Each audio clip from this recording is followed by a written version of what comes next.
നമസ്കാരം. ഗൾഫ് ഫോക്കസിലേക്ക് സ്വാഗതം. വിശദമായ വാർത്തകളിലേക്ക്. ക്രിസ്മസ് ദിനത്തിൽ ചിലയിലെ വാൽപരേസിൽ ഉണ്ടായ കാട്ടുതീക്ക് പിന്നിൽ ആരുടെയോ മനഃപൂർവ്വമുള്ള ഇടപെടലുണ്ടെന്ന് പ്രസിഡന്റ് സെബാസ്റ്റ്യൻ പിനേര. തീ അണയ്ക്കുന്നതുമായി ബന്ധപ്പെട്ട് വാൽപരേസയിൽ ചേർന്ന അടിയന്തര യോഗത്തിന് ശേഷം സംസാരിക്കുകയായിരുന്നു പ്രസിഡന്റ്. വാൽപരൈസോയിലെ പുൽമേടുകളിൽ ബോധപൂർവം ആരോ തീയിട്ടതാണെന്ന് സംശയിക്കുന്നതായി ചിലെ പ്രസിഡന്റ് സെബാസ്റ്റ്യൻ പിനേര പറഞ്ഞു. അത് സംബന്ധിച്ച തെളിവുകൾ ലഭിച്ചതായും പിനേര കൂട്ടിച്ചേർത്തു. കാട്ടുതീയുടെ കാരണം കണ്ടെത്താൻ അന്വേഷണം ശക്തമാക്കാൻ പ്രസിഡന്റ് ഉദ്യോഗസ്ഥർക്ക് നിർദ്ദേശം നൽകി. കുറ്റക്കാരെന്ന് കണ്ടെത്തുന്നവർക്കെതിരെ ശക്തമായ നിയമ നടപടിയെടുക്കുമെന്നും ശിക്ഷ നടപ്പാക്കുന്നതിൽ ഒരു ദാക്ഷിണ്യവും കാണിക്കില്ലെന്നും പ്രസിഡന്റ് വ്യക്തമാക്കി. അതേസമയം ചരിത്ര പ്രാധാന്യമുള്ള തുറമുഖ നഗരമായ വാൽപരൈസോയിൽ പടർന്നു പിടിച്ച കാട്ടുതീകളെല്ലാം നിയന്ത്രണ വിധേയമായതായി അധികൃതർ അറിയിച്ചു. 132 ഹെക്ടറോളം സ്ഥലം തീയിൽ കത്തിനശിച്ചു. 245 വീടുകളും അഗ്നിക്കിരയായി. ചിലിയുടെ തലസ്ഥാനമായ സാന്റിയാഗോയിൽ നിന്ന് 113 കിലോമീറ്റർ അകലെയായി സ്ഥിതി ചെയ്യുന്ന വാൽപരൈസോ രാജ്യത്തെ പ്രധാന വിനോദസഞ്ചാര കേന്ദ്രമാണ്. International desk 24. നരേന്ദ്രമോദി സർക്കാർ കൊണ്ടുവന്ന പൗരത്വ ഭേദഗതി നിയമവും ദേശീയ പൗര രജിസ്റ്ററും 20 കോടി ജനസംഖ്യയുള്ള മുസ്ലിങ്ങളെ ബാധിച്ചേക്കുമെന്ന US കോൺഗ്രസിന്റെ സ്വതന്ത്ര ഗവേഷണ വിഭാഗമായ കോൺഗ്രസ് റിസർച്ച് സർവീസിന്റെ റിപ്പോർട്ട്. സ്വതന്ത്ര ഇന്ത്യയുടെ ചരിത്രത്തിൽ ആദ്യമായി രാജ്യത്തിന്റെ പൗരത്വ പ്രക്രിയയിൽ മതം മാനദണ്ഡമായി ചേർത്തുവെന്നും ഡിസംബർ 18 റിപ്പോർട്ടിൽ പറയുന്നു. 1955 പൗരത്വ നിയമത്തിൽ അനധികൃത കുടിയേറ്റക്കാർക്ക് പൗരത്വം നൽകുന്നത് വിലക്കുന്നു. മാത്രമല്ല 1955 മുതൽ ഈ നിയമത്തിൽ വരുത്തിയ നിരവധി ഭേദഗതികളിൽ ഒന്നും തന്നെ മതപരമായ വശങ്ങൾ ഉൾക്കൊള്ളുന്നില്ലെന്ന് US കോൺഗ്രസിന്റെ സ്വതന്ത്ര ഗവേഷണ വിഭാഗമായ കോൺഗ്രസ് റിസർച്ച് സർവീസിന്റെ റിപ്പോർട്ടിൽ പറയുന്നു. മുസ്ലിങ്ങളെ ഒഴിവാക്കിക്കൊണ്ട് 3 രാജ്യങ്ങളിൽ നിന്നുള്ള 6 മതങ്ങളിലെ കുടിയേറ്റക്കാർക്ക് പൗരത്വം നൽകാൻ ഉദ്ദേശിക്കുന്ന നിയമം ഇന്ത്യൻ ഭരണഘടനയുടെ ആർട്ടിക്കിൾ 14, 15 എന്നിവ ലംഘിക്കുന്നുവെന്നും CRS ചൂണ്ടിക്കാട്ടി. ശ്രീലങ്ക, മ്യാൻമർ പോലുള്ള മറ്റ് അയൽ രാജ്യങ്ങളിലെ കുടിയേറ്റക്കാരെ എന്തുകൊണ്ട് പൗരത്വം നൽകുന്നതിൽ നിന്ന് ഒഴിവാക്കിയെന്ന റിപ്പോർട്ടിൽ ചോദിക്കുന്നു. അടിച്ചമർത്തപ്പെട്ട മുസ്ലിം ന്യൂനപക്ഷങ്ങളായ പാകിസ്ഥാനിലെ അഹമ്മദിയകൾ, ഷിയകൾ എന്നിവർക്കും നിയമത്തിന്റെ കീഴിൽ സംരക്ഷണം ലഭിക്കുന്നില്ലെന്നും CRS പറഞ്ഞു. ആഭ്യന്തര രാജ്യാന്തര പ്രാധാന്യമുള്ള വിഷയങ്ങളിൽ ആനുകൂലിക റിപ്പോർട്ടുകൾ തയ്യാറാക്കുന്ന വിഭാഗമാണ് കോൺഗ്രസ് റിസർച്ച് സർവീസ്. പാകിസ്ഥാൻ, ബംഗ്ലാദേശ്, അഫ്ഗാനിസ്ഥാൻ എന്നിവിടങ്ങളിൽ നിന്ന് മതപരമായ പീഡനങ്ങളെ തുടർന്ന് 2014 ഡിസംബർ 31 മുൻപ് ഇന്ത്യയിലേക്ക് കുടിയേറിയ മുസ്ലിം ഇതര സമുദായങ്ങൾക്ക് ഇന്ത്യൻ പൗരത്വ വാഗ്ദാനം ചെയ്യുന്നതാണ് പൗരത്വ ഭേദഗതി നിയമം. പാർലമെന്റിന്റെ ഇരുസഭകളും ഈ മാസം ആദ്യം പാസാക്കിയ നിയമത്തിൽ നിന്ന് മുസ്ലിം വിഭാഗങ്ങളെ പരാമർശിക്കാതെ ഒഴിവാക്കിയതിനെതിരെ രാജ്യത്തുടനീളം പ്രതിഷേധം ശക്തമാണ്. International desk 24. കസഖിസ്ഥാനിലെ അൽമാട്ടിയിൽ വിമാനാപകടം. 100ഓളം പേർ സഞ്ചരിച്ച ബെക്ക് എയർ കമ്പനിയുടെ വിമാനമാണ് അപകടത്തിൽപ്പെട്ടത്. അപകടത്തിൽ 15 പേർ മരിച്ചതായും 60 പേർക്ക് പരിക്കേറ്റതായും കസഖിസ്ഥാനിലെ വ്യവസായ അടിസ്ഥാന സൗകര്യ മന്ത്രാലയം സ്ഥിരീകരിച്ചു. ഇന്ന് രാവിലെ പ്രാദേശിക സമയം 7:22 അപകടം. അൽമാട്ടി വിമാനത്താവളത്തിൽ നിന്ന് പറന്നുയർന്ന ഉടനെ നിയന്ത്രണം വിട്ട വിമാനം സമീപത്തുള്ള ഒരു ഇരുനില കെട്ടിടത്തിലേക്ക് തകർന്നു വീഴുകയായിരുന്നു. വിമാനത്തിൽ 93 യാത്രക്കാരും 5 വിമാന കമ്പനി യാത്രക്കാരുമാണ് ഉണ്ടായിരുന്നത്. ഇതിൽ 15 പേർ മരിക്കുകയും 60 പേർക്ക് പരിക്കേൽക്കുകയും ചെയ്തു. അൽമാട്ടിയിൽ നിന്ന് കസഖ് തലസ്ഥാനമായ നൂർ സുൽത്താനിലേക്കുള്ള യാത്ര ആരംഭിച്ചതിന് തൊട്ടുപിന്നാലെ വിമാനം റഡാറുകളിൽ നിന്ന് അപ്രത്യക്ഷമാകുകയായിരുന്നുവെന്നാണ് റിപ്പോർട്ട്. രക്ഷാപ്രവർത്തനം പുരോഗമിക്കുകയാണെന്നും അപകട കാരണം അന്വേഷിക്കാൻ പ്രത്യേക സംഘത്തെ നിയോഗിച്ചതായും കസഖ് സർക്കാർ അറിയിച്ചു. പരുക്കേറ്റവർ വിവിധ ആശുപത്രികളിൽ ചികിത്സയിലാണ്. ബെക്ക് എയർ എയർലൈനിന്റെ ഫോക്കർ 100 വിമാനമാണ് തകർന്നത്. ഇതേ തുടർന്ന് ഫോക്കർ 100 വിമാനങ്ങളുടെ സർവീസ് നിർത്തിവെച്ചു. International desk 24. ലിക്വിഡ് പാർട്ടി നേതൃസ്ഥാനത്തേക്കുള്ള തെരഞ്ഞെടുപ്പിൽ പ്രധാനമന്ത്രി ബെന്യാമിൻ നെതന്യാഹുവിന് വിജയം. മുൻ ഇസ്രായേൽ ആഭ്യന്തരമന്ത്രി ഗിദയോൻ സാറിനെ പരാജയപ്പെടുത്തിയാണ് നെതന്യാഹു വീണ്ടും ലിക്വിഡ് പാർട്ടിയുടെ നേതൃസ്ഥാനത്തേക്ക് തെരഞ്ഞെടുക്കപ്പെട്ടത്. ഈ തെരഞ്ഞെടുപ്പോടെ മാർച്ചിൽ നടക്കുന്ന പൊതുതെരഞ്ഞെടുപ്പിൽ നെതന്യാഹു തന്നെ പാർട്ടിയെ നയിക്കുമെന്നത് വ്യക്തമായി. 1,16,000 അംഗങ്ങൾക്കായിരുന്നു വോട്ടെടുപ്പ് അവകാശം ഉണ്ടായിരുന്നത്. അഴിമതി കേസിൽ വിചാരണ നേരിടുന്ന നെതന്യാഹുവിന് പാർട്ടിക്കുള്ളിലെ അധികാരം മൂട്ടിയുറപ്പിക്കുന്നത് കൂടിയാണ് തെരഞ്ഞെടുപ്പ് ഫലം. പരാജയം സംബന്ധിച്ച എതിർ സ്ഥാനാർത്ഥി ഗിദയോൻ മാർച്ചിൽ നടക്കുന്ന തെരഞ്ഞെടുപ്പിൽ നെതന്യാഹുവിനൊപ്പം പ്രവർത്തിക്കുമെന്ന് വ്യക്തമാക്കി. കേവല ഭൂരിപക്ഷം തികയാത്തതിനാൽ 1 വർഷത്തിനിടെ 3ാമത്തെ തെരഞ്ഞെടുപ്പിനെ നേരിടാൻ ഒരുങ്ങുകയാണ് നെതന്യാഹു.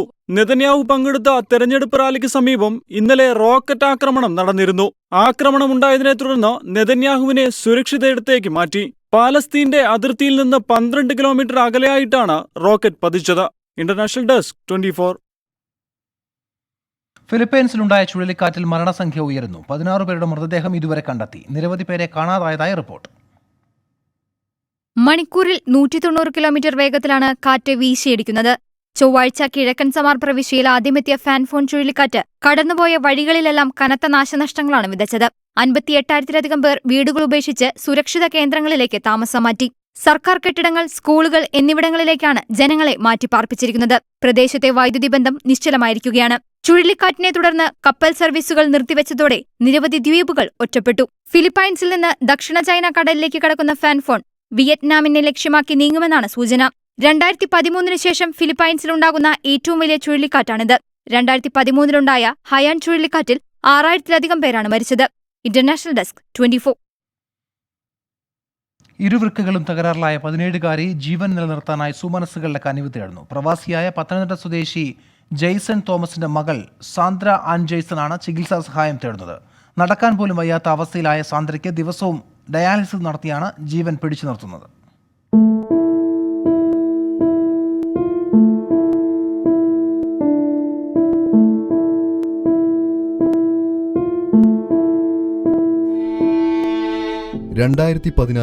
ദുബായിൽ നിന്നും അവധിക്കായി നാട്ടിലേക്ക് പോയ ജെയ്സണും കുടുംബവും ഒരിക്കലും കരുതിയിരുന്നില്ല തങ്ങൾക്കിനി വരാനിരിക്കുന്നത് പരീക്ഷണങ്ങളുടെ കാലമാണെന്ന്. ഹെനോക്സ് കോളിൻ പർപ്പുറ എന്ന അസുഖം അതിന്റെ ഏറ്റവും ഗുരുതരമായ അവസ്ഥയിലാണ് ഇന്ന് മൂത്ത മകളായ സാന്ദ്രയെ വലിഞ്ഞു മുറുക്കിയിരിക്കുന്നത്. 2014 തൊലിപ്പുറമെ പാടുകളുടെ രൂപത്തിലാണ് രോഗം പ്രത്യക്ഷപ്പെട്ടത്.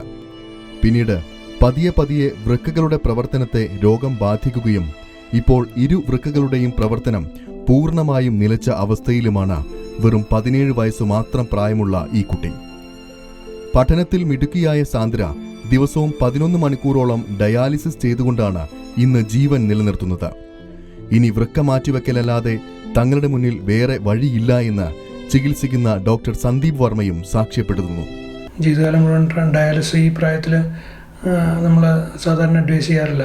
എപ്പോഴും ട്രാൻസ്പ്ലാന്റ് തന്നെയാണ് നല്ലത്. പിന്നെ ഡോണർ ആണ് ചെറിയൊരു പ്രശ്നം. കാരണം അമ്മയ്ക്ക് ബ്ലഡ് പ്രഷറുണ്ട്. അത്രയ്ക്കൊരു ഒപ്റ്റിമൽ ഡോണർ എന്ന് പറയാൻ പറ്റില്ല. അതുകൊണ്ടുള്ളൊരു ചിലവാണ് അവർക്ക് മെയിനായിട്ടുള്ള പ്രോബ്ലം. ദൈവം സഹായിച്ച് ഇതുവരെ പഠിത്തത്തെ ബാധിച്ചിട്ടില്ല. മിടുക്കിയാണ്, നന്നായിട്ട് പഠിക്കുന്നുണ്ട്. അതുകൊണ്ട് തന്നെ ട്രാൻസ്പ്ലാന്റ് ചെയ്യാൻ പറ്റുമായിരുന്നെങ്കിൽ ഏറ്റവും നല്ല ആയനെ. പക്ഷേ ഇതിനായി ചിലവ് വരുന്ന ഭീമമായ തുകയാണ് ഈ കുടുംബത്തെ കുഴയ്ക്കുന്നത്. ഇതിനോടകം തന്റെ ജീവിതത്തിലെ ഇതുവരെയുള്ള സമ്പാദ്യം മുഴുവൻ കഴിഞ്ഞ 5 വർഷത്തിനിടയിൽ മകളുടെ ചികിത്സയ്ക്കായി ഈ മാതാപിതാക്കൾ ചിലവഴിച്ചു കഴിഞ്ഞു. 2014 തൊട്ട് നമുക്ക് ട്രീറ്റ്മെൻറ്റാണ്. ഇപ്പോൾ 2019 ആയപ്പോൾ കുഞ്ഞിൻ്റെ കിഡ്നി രണ്ടും ഫെയിലായി. ഇപ്പോൾ ഡെയിലി നമുക്ക് ഇപ്പം ഡയാലിസിസ് നടന്നുകൊണ്ടിരിക്കുന്നു. നമ്മുടെ ഈ ചിലവിലൊന്നും നടക്കുന്ന കാര്യങ്ങളല്ല, ഇതൊന്നും നമ്മുടെ കയ്യിൽ താങ്ങുന്ന കാര്യങ്ങളല്ല ഇത്. അതാണ് നമ്മുടെ ഒരു വിഷയം ഇപ്പോഴത്തെ. എനിക്ക് വേറെ മാർഗങ്ങളൊന്നുമല്ല. നിങ്ങളാണ് താങ്ങിയാൽ മാത്രമേ എനിക്ക് ട്രീറ്റ്മെൻറ്റായിട്ട് മുന്നോട്ട് പോകാൻ പറ്റത്തുള്ളൂ. ഇതാണ് എൻ്റെ ഇപ്പോഴത്തെ വിഷയം. കുഞ്ഞിന് 17 വയസ്സേ ഉള്ളൂ. ഇപ്പോൾ കുഞ്ഞോട് ഷാരീന സ്കൂളിൽ 12ാം ക്ലാസ്സിൽ പഠിച്ചുകൊണ്ടിരിക്കുകയാണ്. വേറെ മാർഗങ്ങളൊന്നുമില്ല എനിക്ക്. ചികിത്സയ്ക്ക് ആവശ്യമായ പണത്തിനായി ഇവർ മുട്ടാത്ത വാതിലുകളില്ല. ദുബായിൽ സ്വകാര്യ സ്ഥാപനത്തിൽ ജോലി ചെയ്യുന്ന ജെയ്സണും ഭാര്യ ബിജിയും ഇനി എന്തു ചെയ്യണമെന്ന ചോദ്യത്തിന് മുന്നിൽ പകച്ചു നിൽക്കുകയാണ്. മോടെ കാര്യത്തിൽ വളരെ ലെയറായിട്ടുള്ളൊരു കേസാണ്. 1,00,000 പേരിൽ ഒരാൾക്കാണ് ഇങ്ങനെ വരുന്നത്. സാധാരണ വരുന്നവർക്ക് ഈ അസുഖം മാറുന്നതാണ്. നോർമലിൽ മരുന്ന് കഴിച്ചാൽ 1,00,000 പേരിൽ ഒരാൾക്ക് വരുന്നത്. ഇത് കിഡ്നി ട്രാൻസ്പ്ലാന്റ് ചെയ്യുകയും ഡൊണേറ്ററെ കണ്ടെത്തുകയും ചെയ്യണം. നമുക്ക് മിനിമം 14 ദിവസത്തേക്ക് 50 ലക്ഷം രൂപയെ മേളിൽ ഇതിന് ട്രീറ്റ്മെൻറ്റ് ആവുന്നുണ്ട്. അപ്പോൾ വേണ്ട രീതിയിൽ നമ്മുടെ ഓരോരുത്തരും സഹായിക്കണം. സുമനസ്സുകളുടെ അകമഴിഞ്ഞ സഹായമാണ് ഇനി ഈ കുടുംബത്തിന് ആവശ്യം. ദുബായിൽ നിന്നും അരുൺ പാറാട്ട്, 24. വീണ്ടും വാർത്തകളിലേക്ക്. പൗരത്വ നിയമ ഭേദഗതിക്കെതിരെ ഡൽഹിയിൽ ഇന്നും പ്രതിഷേധ സമരങ്ങൾ. ഉത്തർപ്രദേശ് ഭവന് മുന്നിൽ ജാമ്യ മിലിയ വിദ്യാർത്ഥികൾ പ്രതിഷേധിച്ചു. ഐക്യദാർഢ്യം പ്രകടിപ്പിക്കാനെത്തിയ ഡിവൈഎഫ്ഐ അഖിലേന്ത്യാ പ്രസിഡന്റ് മുഹമ്മദ് റിയാസിനെ കസ്റ്റഡിയിലെടുത്തു. വെള്ളിയാഴ്ചത്തെ ജുമാ നമസ്കാരത്തിനു ശേഷം ഡൽഹിയിലെ ജമാ മസ്ജിദ് മുന്നിൽ സംഘടിപ്പിച്ച പ്രതിഷേധത്തിൽ 100 കണക്കിന് പേർ പങ്കെടുത്തു.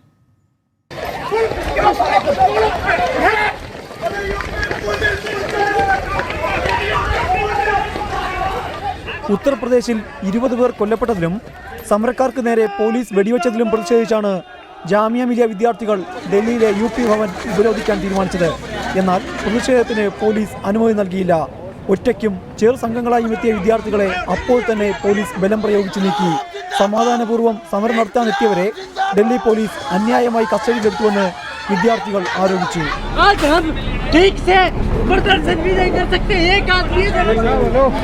ജാമിയ മിലിയ വിദ്യാർത്ഥികൾക്ക് ഐക്യദാർഢ്യം പ്രകടിപ്പിക്കാനെത്തവെയാണ് UP ഭവന് 200 മീറ്റർ അകലെ നിന്ന് DYFI അഖിലേന്ത്യാ പ്രസിഡന്റ് മുഹമ്മദ് റിയാസിനെ ഡൽഹി പോലീസ് കസ്റ്റഡിയിലെടുത്തത്. ഒരു സംഘം വിദ്യാർത്ഥികളെ കൗഡില്യ മാർഗിൽ തടഞ്ഞു. സമരത്തിന് പിന്തുണ അർപ്പിക്കാനെത്തിയ ഭീം ആർമി പ്രവർത്തകരെ ജോർബാഗിൽ തടഞ്ഞ് കസ്റ്റഡിയിലെടുത്തു. പ്രതിഷേധിക്കാനെത്തിയ ബിന്ദു അമ്മണിയെയും സംഘത്തെയും ബലം പ്രയോഗിച്ച് നീക്കി.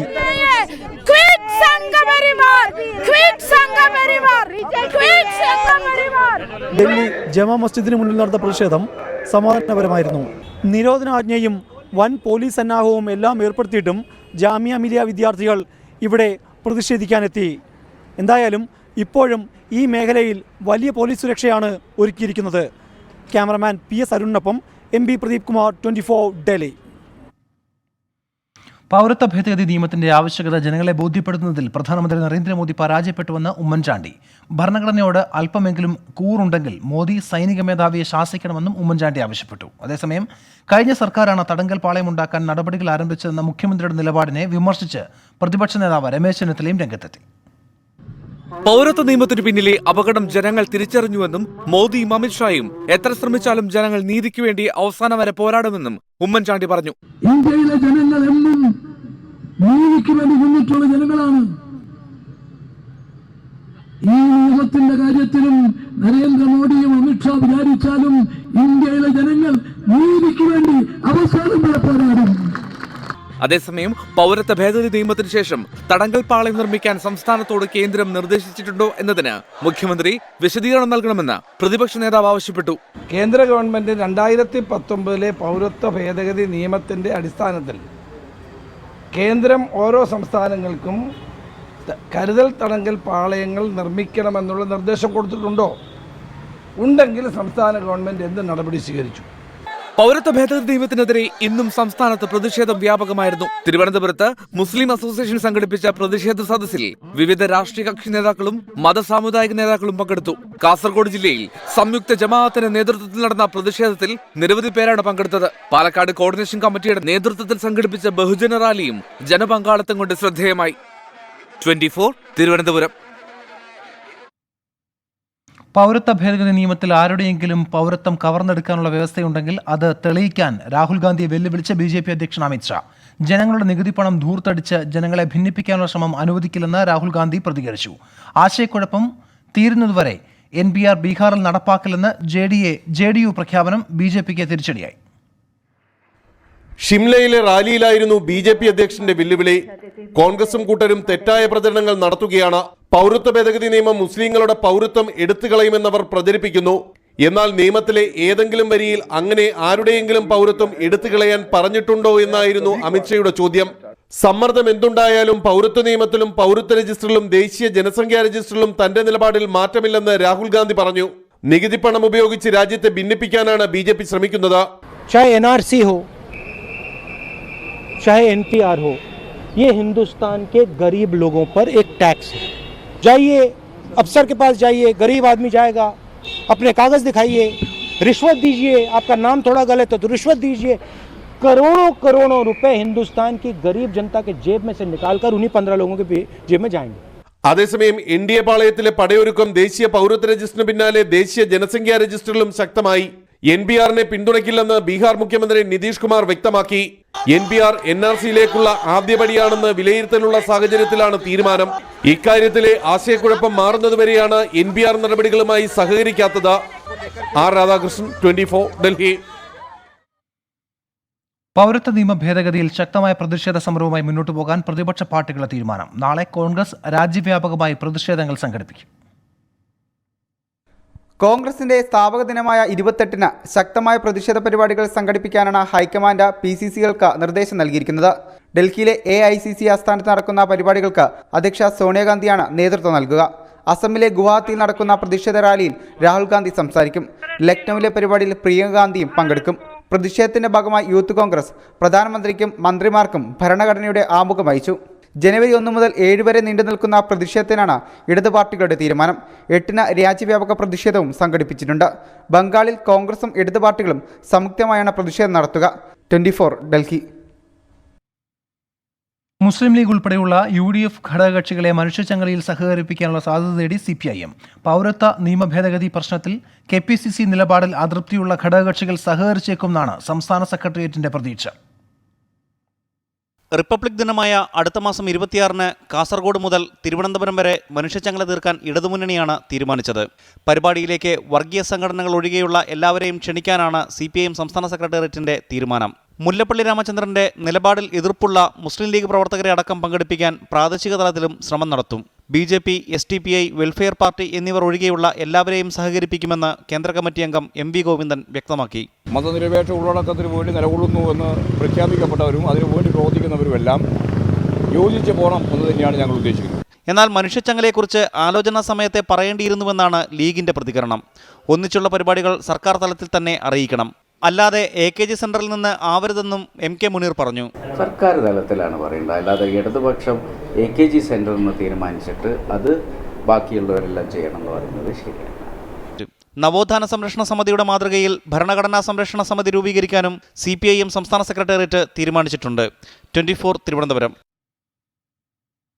ക്രിസ്മസ് ആഘോഷങ്ങൾക്ക് പരിസമാപ്തി കുറിച്ചുകൊണ്ട് തൃശൂരിൽ നടന്ന ബോൺ നതാലയിൽ ആയിരങ്ങൾ അണിനിരന്നു. ക്രിസ്മസ് പാപ്പാമാർ സ്വരാജ് റൗണ്ട് കീഴടക്കിയത് കാണാൻ നിരവധി ആളുകളാണ് റൗണ്ടിന് ഇരുവശവും അണിനിരന്നത്. ആടിയും പാടിയുമാണ് ക്രിസ്മസ് പാപ്പാമാർ ബോൺ നതാലയിൽ അണിനിരന്നത്. പ്രത്യേകം തയ്യാറാക്കിയ പാട്ടിനൊത്ത് പല പ്രായത്തിലുള്ളവർ ഒരേ താളത്തിൽ ചുവടുവെച്ചു. തൃശൂർ അതിരൂപതയ്ക്ക് കീഴിലുള്ള 203 ഇടവകകളിൽ നിന്നായിരുന്നു പങ്കാളിത്തം. ഭിന്നശേഷിക്കാരായ ആളുകളെയും സാന്റായുടെ വേഷമണിയിച്ച് ആഘോഷങ്ങളുടെ ഭാഗമാക്കി.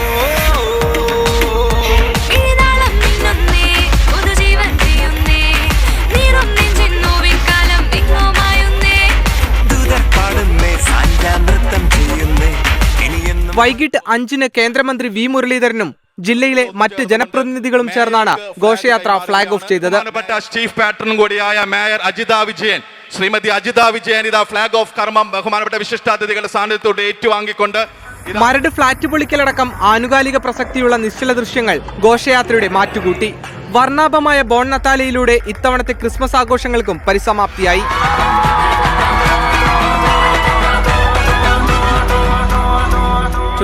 തൃശൂർ. സംസ്ഥാനത്ത് തടങ്കൽ പാളയങ്ങൾ സ്ഥാപിക്കാൻ സർക്കാർ പദ്ധതിയിടുന്നുവെന്ന വാർത്ത നിഷേധിച്ച് സർക്കാർ. ഇതുമായി ബന്ധപ്പെട്ട വസ്തുതാവിരുദ്ധമായ പ്രചാരണമാണ് നടക്കുന്നതെന്ന് മുഖ്യമന്ത്രിയുടെ ഓഫീസ് വ്യക്തമാക്കി. കേരളത്തിലും തടങ്കൽ പാളയങ്ങൾ തുടങ്ങാൻ സർക്കാർ പദ്ധതിയിടുന്നുവെന്ന ദേശീയ ദിനപത്രത്തിലെ വാർത്ത നിഷേധിച്ച സർക്കാർ വിഷയത്തിൽ ചില കേന്ദ്രങ്ങൾ വ്യാജപ്രചാരണം നടത്തുന്നതായും കൂട്ടിച്ചേർത്തു. UPA ഭരണകാലത്ത് 2012 ഓഗസ്റ്റിൽ ഡിറ്റൻഷൻ സെന്റർ സ്ഥാപിക്കണമെന്ന കേന്ദ്ര സർക്കാർ എല്ലാ സംസ്ഥാനത്തെയും ആഭ്യന്തര സെക്രട്ടറിമാരെ അറിയിച്ചിരുന്നു. അനധികൃതമായി രാജ്യത്ത് പ്രവേശിക്കുകയോ വിസയോ പാസ്പോർട്ടോ കാലാവധി തീർന്ന ശേഷവും അനധികൃതമായി രാജ്യത്ത് തുടരുകയോ ചെയ്യുന്ന വിദേശികളെയും ശിക്ഷാ കാലാവധി പൂർത്തിയാക്കി അവരുടെ രാജ്യത്ത് മടങ്ങിപ്പോകുന്നതിനുള്ള നിയമ നടപടികൾക്കായി കാത്തിരിക്കുന്ന വിദേശികളെയും രാജ്യം വിടുന്നതുവരെ നിരീക്ഷണത്തിൽ പാർപ്പിക്കാൻ വേണ്ടി ഇത്തരം സെന്റർ സ്ഥാപിക്കണമെന്നാണ് അന്ന് കേന്ദ്രം ആവശ്യപ്പെട്ടത്. ഇതിനായുള്ള പ്രപ്പോസൽ സമർപ്പിക്കാനും കേന്ദ്രം ആവശ്യപ്പെട്ടിരുന്നതായും മുഖ്യമന്ത്രിയുടെ ഓഫീസ് പുറത്തിറക്കിയ വാർത്താക്കുറിപ്പിൽ പറയുന്നു. കത്തിന്റെ അടിസ്ഥാനത്തിൽ 2015 നവംബർ 4-ന് ആഭ്യന്തര വകുപ്പ് യോഗം വിളിച്ചു ചേർത്തിരുന്നു. അന്നത്തെ DGPയും ഇന്റലിജൻസ് ADGPയും ജയിൽ വകുപ്പ് IGയും ഉൾപ്പെടെ പങ്കെടുത്ത യോഗത്തിൽ സംസ്ഥാനത്ത് അടിയന്തരമായി അത്തരം സെന്ററുകൾ സ്ഥാപിക്കാൻ നിശ്ചയിച്ചിരുന്നതായും വിശദീകരണക്കുറിപ്പിലുണ്ട്. ഇക്കാര്യത്തിൽ ബന്ധപ്പെട്ട വകുപ്പുകൾക്ക് പലപ്പോഴായി കേന്ദ്രത്തിൽ നിന്ന് ഓർമ്മപ്പെടുത്തലുകൾ ഉണ്ടാകാറുണ്ടെന്നും മുഖ്യമന്ത്രിയുടെ ഓഫീസ് വിശദീകരിക്കുന്നു. എന്നാൽ ഇതു സംബന്ധിച്ച യാതൊരു ഫയലും ഈ സർക്കാരിന്റെ കാലത്ത് മന്ത്രിമാരാരും കണ്ടിട്ടില്ലെന്നും മുഖ്യമന്ത്രിയുടെ ഓഫീസ് വ്യക്തമാക്കി. നിലവിലെ സാഹചര്യത്തിൽ തടങ്കൽ പാളയങ്ങൾ നിർമ്മിക്കുന്നതിന് 2012 മുതൽ മുൻ സർക്കാർ അനുവദിച്ച നടപടികൾ നിർത്തിവെക്കുന്നതിന് ഉത്തരവിറക്കുകയാണെന്നും മുഖ്യമന്ത്രിയുടെ ഓഫീസ് പുറത്തിറക്കിയ വാർത്താക്കുറിപ്പിൽ പറയുന്നു. 24 തിരുവനന്തപുരം. UPA ഭരണകാലത്തെ തടങ്കൽ പാളയങ്ങൾക്ക് പൗരത്വ രജിസ്റ്ററുമായി ബന്ധമില്ലെന്ന് AICC general secretary KC Venugopal. UPA കാലത്ത് ഇത്തരമൊരു ആലോചന പോലും ഉണ്ടായിരുന്നില്ലെന്നും വേണുഗോപാൽ പറഞ്ഞു. UPA ഭരണകാലത്തും തടങ്കൽ പാളയങ്ങൾ ഉണ്ടായിട്ടുണ്ടെന്ന BJP വിമർശനത്തിന് കോൺഗ്രസിന്റെ മറുപടി. അത് എൻറ്റയർലി ഡിഫറൻ്റ് ആണ്. മതിയായ രേഖകളില്ലാതെ, പാസ്പോർട്ട് രേഖകളില്ലാതെ വരുന്ന വിദേശ പൗരന്മാരുണ്ടാവും. അത്തരം ആളുകളെ കിട്ടിയാൽ അത്തരം ആളുകളെ പാർപ്പിക്കാൻ വേണ്ടിയിട്ടുള്ള ഒരു സ്ഥലത്തെക്കുറിച്ചാണ് ഇത്തരം കാര്യങ്ങൾ അന്ന് ആലോചിച്ചത്. അത് ക്ലിയറാണ്. അന്ന് NRC ഇല്ല, ഇത് സംബന്ധിച്ച് കാര്യങ്ങളില്ല, വളരെ ക്ലിയർ ആയിട്ടുള്ള കാര്യമാണ്. അത് എടുത്തു കാട്ടി UPAയുടെ ആണെന്ന് പറഞ്ഞ അപാരമായ തൊലിക്കെട്ടി അവർക്കുള്ളത്. പൗരത്വ ഭേദഗതി നിയമത്തിനെതിരായ സമരങ്ങളെ വിമർശിച്ച കരസേനാ മേധാവിക്കെതിരെയും കോൺഗ്രസ് ആഞ്ഞടിച്ചു. ഇത് പാകിസ്ഥാൻ സേനയാണോ? പാകിസ്ഥാൻ സേന ഇടപെടാറുണ്ട്, സൈന്യത്തിൽ, അല്ല രാഷ്ട്രീയത്തിൽ ഇടപെടാറുണ്ട്. അതല്ലല്ലോ നമ്മുടെ സേന. ഈ രാജ്യത്തിൻ്റെ സൈന്യത്തിൻ്റെ അന്തസ്സ് അദ്ദേഹം കാത്തു സൂക്ഷിക്കണമെന്നാണ് എനിക്ക് അഭ്യർത്ഥിക്കാനായിട്ടുള്ളത്. നമ്മൾ ബഹുമാനിക്കുന്ന ചില സ്ഥാപനങ്ങളുണ്ടല്ലോ, ആ ബഹുമാന്യത ഇല്ലാതാക്കുകയല്ലേ ചെയ്യുന്നത് പരസ്യമായിട്ട് പറഞ്ഞാൽ. സംയുക്ത സമരം സംബന്ധിച്ച സംസ്ഥാന നേതൃത്വത്തിന് തീരുമാനിക്കാമെന്നും അക്കാര്യത്തിൽ കേരളത്തിലെ വിവാദം അടഞ്ഞ അധ്യായമാണെന്നും KC വേണുഗോപാൽ പറഞ്ഞു.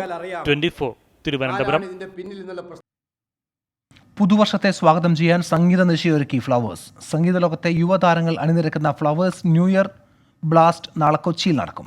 യുവ സംഗീതജ്ഞൻ സ്റ്റീഫൻ ദേവസിയും സംഘവും AR റഹ്മാൻ ഗാനങ്ങളിലൂടെ തെന്നിന്ത്യൻ സംഗീത ലോകത്ത് വിസ്മയം തീർത്ത ഗായിക ശക്തിശ്രീ ഗോപാലൻ, ശ്രീനാഥ്, ഗൗരി ലക്ഷ്മി, കാവ്യാജിത്ത് എന്നിവർ അണിനിരക്കുന്ന സംഗീത ദിശ നാളെ രാത്രി 7 മണി മുതൽ തേവര സേക്രഡ് ഹാർട്ട് കോളേജിലാണ് നടക്കുന്നത്.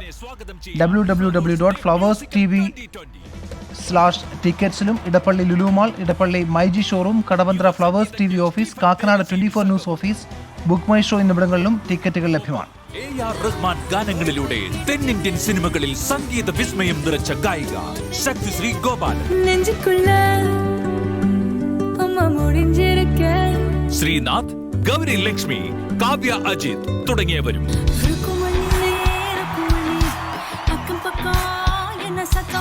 നാളെ രാത്രി 7 മണി മുതൽ. Venue sacred heart college Thevara.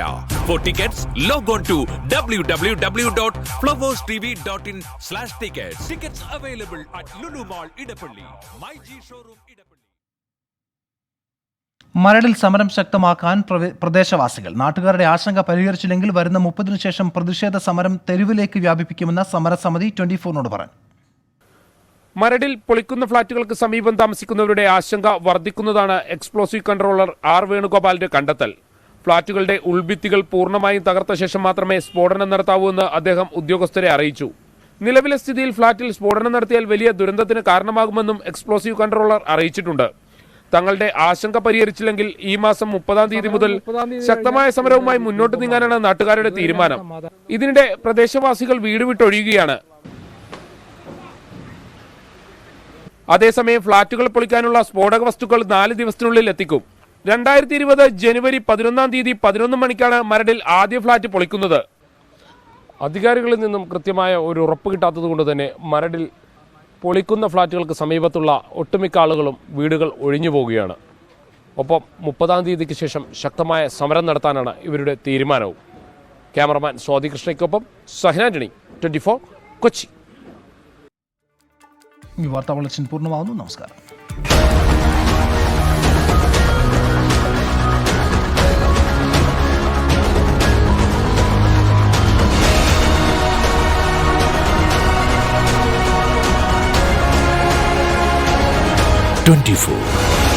അഭിമാനത്തിന്റെ ഒരു വർഷം.